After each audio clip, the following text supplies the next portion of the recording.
আমরা প্রায় একটা কথা শুনে থাকি যে যখন কোনো কাফের রাষ্ট্র বা মুরতাদ শাসক গোষ্ঠী মুসলিমদের উপর অত্যাচার করে, কোনো মুসলিম ভূখণ্ডে তারা কোনো মুসলিম ভূখণ্ডে তারা যুদ্ধ শুরু করে, তখন আমরা বলে থাকি যে অবশ্যই অবশ্যই আল্লাহ সুবহানাহু ওয়া তাআলা ইসলামকে বিজয়ী করবেন। আল্লাহু আলা কুল্লি শাইইন কাদির। এই কথা আমরা প্রায় বলে থাকি যে আল্লাহ সুবহানাহু ওয়া তাআলা ইসলামটাকে বিজয়ী করবেন। অবশ্যই আল্লাহ সুবহানাহু ওয়া তাআলা ইসলামটাকে বিজয়ী করবেন, এ ব্যাপারে আমাদের কোনো সন্দেহ নেই। কারণ সহিহ হাদিসে রাসূল সাল্লাল্লাহু আলাইহি ওয়াসাল্লাম এই ইসলামের বিজয়ের কথা বলেছেন। সেই বিজয় এখনো পর্যন্ত আসেনি, এটা আসবে, এ বিষয়ে আমাদের কোনো সন্দেহ নেই। ইসলাম বিজয়ী হবে, কাফের শক্তি পরাজিত হবে, তারা লাঞ্ছিত হবে, তারা ইতিহাসে আস্থা করে যাবে এবং পরকালে জাহান্নামের আগুনে পড়বে, এই বিষয়ে আমাদের কোনো দ্বিধা সন্দেহ নেই। কিন্তু ইসলাম যখন বিজয়ী হবে তখন আমাদের ভূমিকাটা কি হবে, এই বিষয়ে আমাদের কিছু কথা আছে। যে ইসলাম বিজয়ী হবে, কিন্তু সেই বিজয়ী কাফেলায় আপনি কি শরীক হতে পারবেন? সেই বিজয়ী কাফেলায় কি আপনার স্থান হবে, নাকি সেই পরাজিত কাফেলায় আপনার স্থান হবে? এই বিষয়টা নিয়ে আমাদের ভাবা উচিত।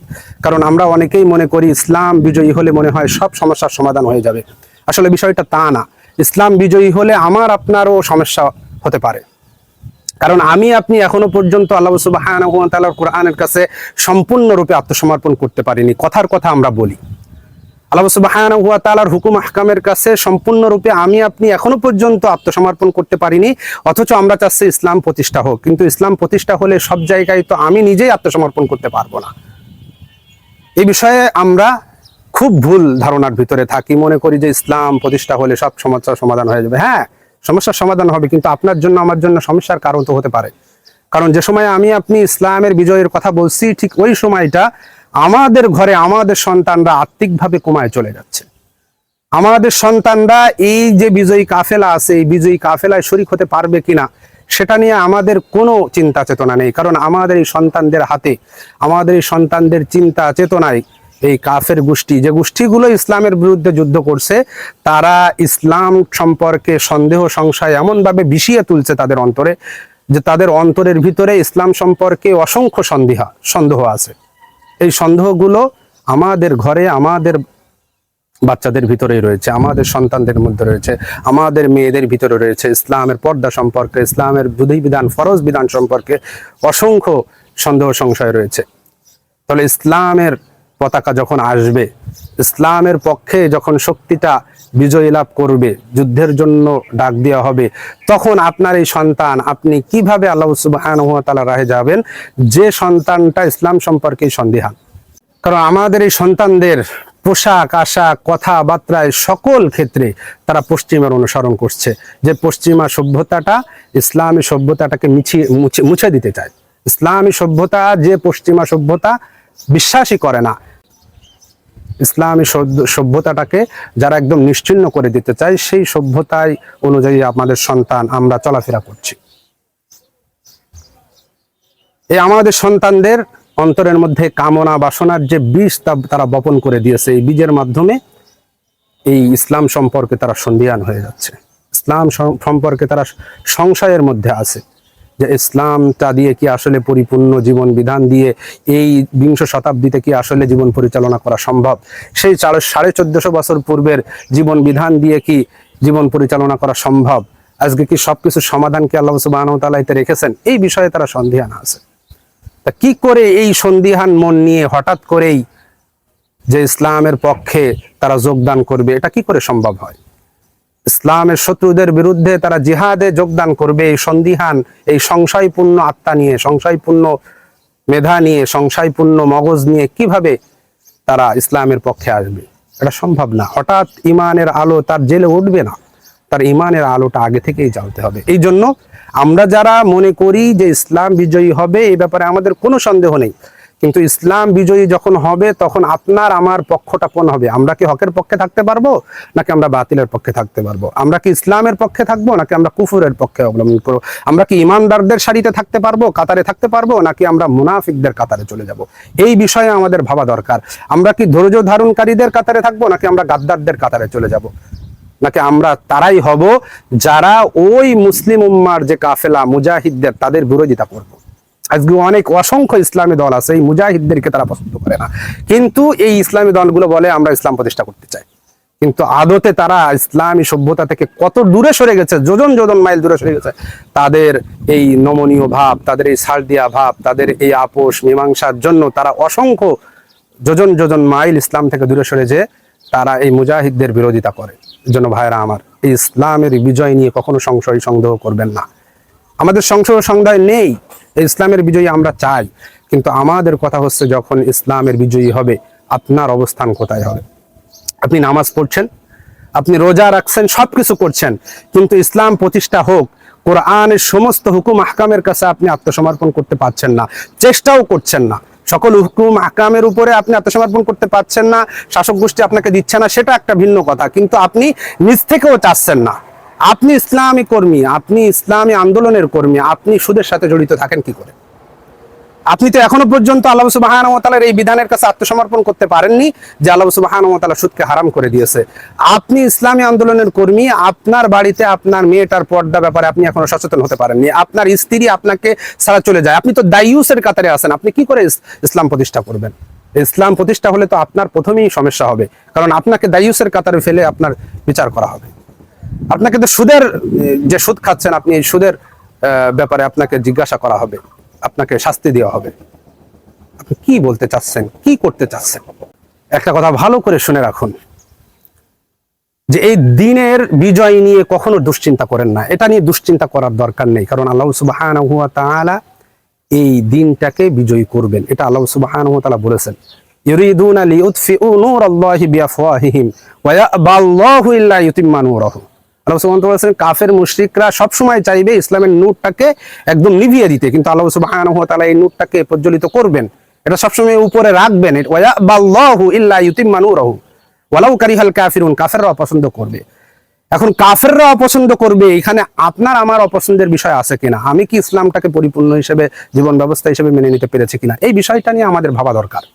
এই বিষয়টা যদি আপনি মনে করেন যে না, আমি পরিপূর্ণভাবে ইসলামের কাছে আত্মসমর্পণ করব, আল্লাহর হুকুম হাকামের কাছে আত্মসমর্পণ করব, রাসূল সাল্লাল্লাহু আলাইহি ওয়াসাল্লামের প্রত্যেকটা সুন্নাহর কাছে আত্মসমর্পণ করব, এই ইসলামটাকে আমি মডারেট বানাবো না, এই ইসলামটা যেভাবে আছে, যেভাবে রাসূল সাল্লাল্লাহু আলাইহি ওয়াসাল্লাম দিয়ে গেছেন, রাসূল সাল্লাল্লাহু আলাইহি ওয়াসাল্লাম রেখে গেছেন, সেইভাবেই আমরা ইসলামটাকে মানার চেষ্টা করব, সেইভাবে ইসলামটা প্রতিষ্ঠার চেষ্টা করব।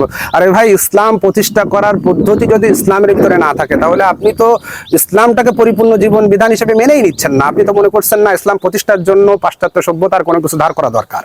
তাহলে আপনি কিভাবে এই বিজয়ী কাফেলার সৈনিক হবেন? আপনিই তো ইমাম মাহাদির বিরোধিতা করবেন, আপনিই তো ইমাম মাহাদির কাফেলাকে সন্ত্রাস বলবেন, আপনিই তো জঙ্গিবাদ বলবেন, কারণ আপনার দলীয় স্বার্থের কারণে। এটাই বাস্তবতা। একটা কথা সব সময় ভালো করে মনে রাখবেন, যে এই দিন বিজয়ী হবে এ ব্যাপারে সন্দেহ সংশয় নেই, কোনো চিন্তাও আপনার করা লাগবে না।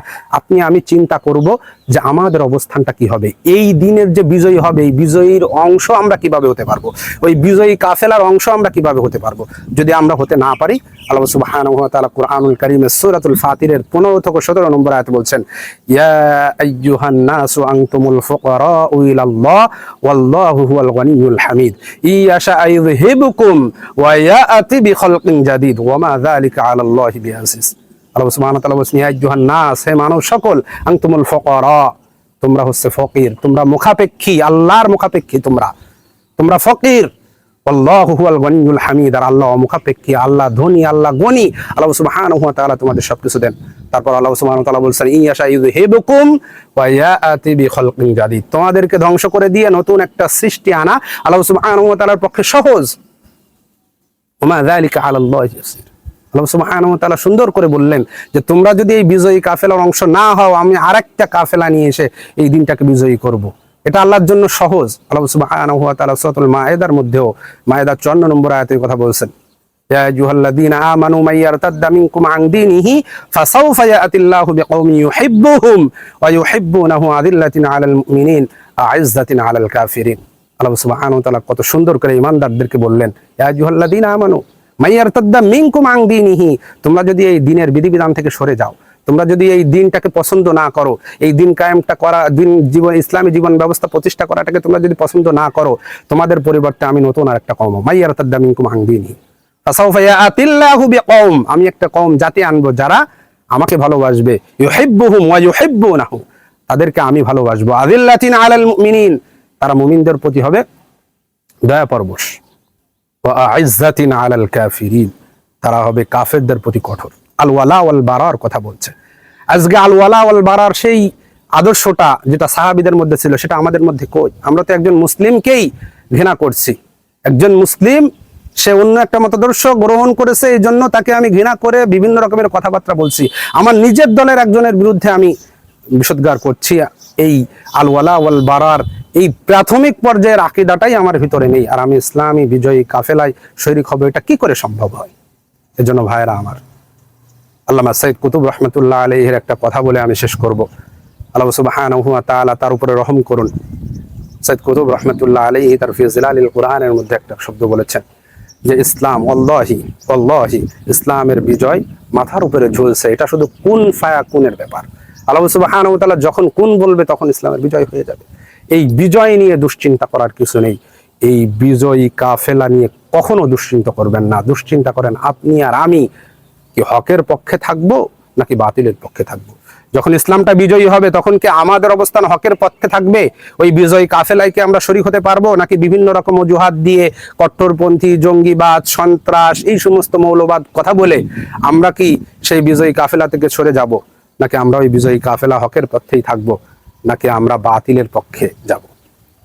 আমাদের দুনিয়াবী স্বার্থের জন্য আমরা বাতিলের পক্ষ নেব, এই বিষয়ে আমাদের একটু সচেতন হওয়া দরকার। ইসলামের বিজয় নিয়ে সচেতন হওয়া দরকার নেই, এটা বিজয়ী হবেই হবে। সচেতন হন আপনার এবং আমার অবস্থান কোথায় হবে, বিজয়ী কাফেলায় নাকি পরাজিত কাফেলায়, সম্মানিত কাফেলায় নাকি একদম ইতিহাসের অপমানিত আস্তাকুড়ের কাফেলায়, যে কাফেলাটা জাহান্নামে যাবে। এই জন্য ভাইরা আমার, আল্লাহ সুবহানাহু ওয়া তাআলার কাছে সবসময় দোয়া করা দরকার যে হে আল্লাহ, যে বিজয়ী কাফেলাটা আছে এই কাফেলা আমাকে শরীক করেন। আমাদের মন মানসিকতা সবসময় এমন রাখা দরকার যে এই বিজয়ী কাফেলা যখনই আসবে তখন যেন আমরা এই বিজয়ী কাফেলা হতে পারি। আমরা যেন ইমাম মাহাদির কাফেলায় যেতে পারি, দাজ্জালের কাফেলায় যেন না যাই, দাজ্জালের কাফেলায় যেন না যাই। আমরা যখন তখন মুনাফিক না হয়ে যাই, আমরা যখন তখন গাদ্দার না হয়ে যাই, এই বিষয়টা সব সময় নিজের ভিতরে রাখা। আল্লাহ সুবহানাহু ওয়া তাআলা বলেছেন এই দিনটা বিজয়ী হবেই হবে, এই ব্যাপারে কোনো সন্দেহ নেই। কিন্তু আমি আপনি সন্দেহ সংশয় করে বসে থাকি। পাশ্চাত্য সভ্যতার এত অগ্রগতি, তারা এত উন্নতি করছে, তাদের কাছে এত অস্ত্রশস্ত্র সবকিছু আছে, আপনি এইগুলো দেখে তাদের কাছে আত্মসমর্পণ করছেন, তাদের কাছ থেকে কিছু বিষয় নিয়ে ইসলামের ভিতরে প্রবেশ করাচ্ছেন আর মডারেট করছেন। ভাই আল্লাহকে ভয় করেন, আল্লাহকে ভয় করেন। আপনি যদি আল ইমানের দাবিতে সত্যবাদী হন, আল্লাহকে ভয় করেন যে আল্লাহ সুবহানাহু ওয়া তাআলা ইসলামের বিজয়ের কথা বলেছেন। আল্লাহু ইল্লা ইতিম্মা নূরাহু, এই নূরটাকে আল্লাহ সুবহানাহু ওয়া তাআলা প্রজ্বলিত করবেন, উপরে রাখবেন, ইসলামটাকে সবসময় হকের উপরে বিজয়ী রাখবেন। এটা আল্লাহ সুবহানাহু ওয়া তাআলা বলেছেন। এই কথার উপরে আপনি বিশ্বাসটা করতে পারেন, বিশ্বাসটা যদি করতেন তাহলে এই পাশ্চাত্য সভ্যতার অগ্রগতি দেখে আপনি সেখান থেকে কিছু ধার করতেন না। আপনি বলতেন যে তারা যতই শক্তি হোক, আল্লাহু আলা কুল্লি শাইইন কাদির, আমার সে আল্লাহ উপরে বসে আছেন, সে সবচেয়ে বেশি ক্ষমতাবান, পৃথিবীর সবচেয়ে বেশি ক্ষমতাদার। আল্লাহ সুবহানাহু ওয়া তাআলা দেখছেন না যুগে যুগে কত ক্ষমতাদারদেরকে কি করেছেন। এই বিশ্বাসটা আনেন, এই বিশ্বাসটা এনে আল্লাহ সুবহানাহু ওয়া তাআলার আনুগত্যে দাসত্বে আসেন। আল্লাহ সুবহানাহু ওয়া তাআলার আনুগত্যে দাসত্বে পরিবারটাকে আনেন। আল্লাহ সুবহানাহু ওয়া তাআলার আনুগত্যে দাসত্বে নিজেকে পরিবর্তন করেন। আপনি সুদের ইটা ছেড়ে দেন না, চাকরিটা ছেড়ে দেন, আপনি সুদের কারবারটা ছেড়ে দেন। আপনি তো ভালো চলছেন, কেন সুদ নিয়ে আপনার বাড়িটা করতে হলো? এই ব্যাপারে তো আল্লাহ সুবহানাহু ওয়া তাআলা আপনাকে নিষেধ করেছেন। ভাই আমার, হঠাৎ ইমানটা জেগে জেগে কাফেলায় শরীক হতে পারবেন না। কাফেলায় শরীক হওয়ার জন্য প্রস্তুতি দরকার। এই প্রস্তুতিটা আমাদের এই প্রস্তুতি আমাদের নিতে হবে এবং আমাদের এই হকের কাফেলায় যোগদান করতে হবে। আল্লাহ সুবহানাহু ওয়া তাআলা ইসলাম যখন বিজয়ী হবে তখন যেন আমরা হকের কাফেলায়, ইসলামের বিজয়ী কাফেলায় শরীক হতে পারি, সেই তৌফিক আমাদের দান করুক। আল্লাহুম্মা আমিন।